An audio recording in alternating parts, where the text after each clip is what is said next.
Sa unang seksyon pa lamang mano ay ipakikiusap na ni Infanta Mayor-elect Lord Arnel L.R. Juanto kay Vice Mayor Manny America na ipasa ang resolusyon sa pagbasura sa proyektong Kaliwa Dam tulad niya ng pagtutol ng sangguniang panlalawigan. Nanindigan ng alkalde hindi mano makakakuha ang New Centennial Water Resources o Kaliwa Dam Project sa lokal na pamahala ng Infanta.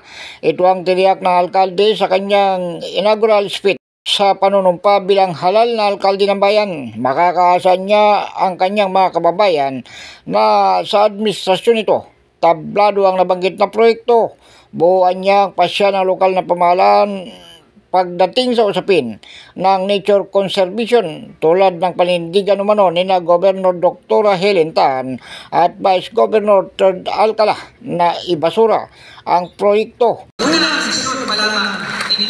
Hinihingi ko kayo Vice Man na agad nagpasa tulad ginawa niya sa kanyang panlalawigan ang klaro resolusyon na hindi natin magbayad at hindi magbibigay ng endorsement sa proyektong ito.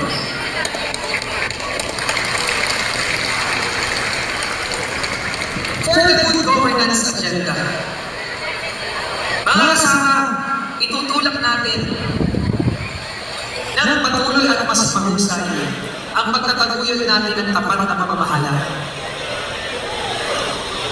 Ang ating ARPA, i-implement natin katuwang ng mga department heads na mas matindi, mas tama, yung 3721 provision natin, mas lalo natin pag-iintigin. Ang transaksyon sa munisipyo, tulad ng lingapan. Nabatid na matagal nang tutol ang mga mamayan sa proyektong Kaliwa Dam dahil sa pangamba na mapinsala umano ang bayan ng Infanta at kalikasan nito. Ako si Edwin Moreno sa Kalawit News, una ka sa balita.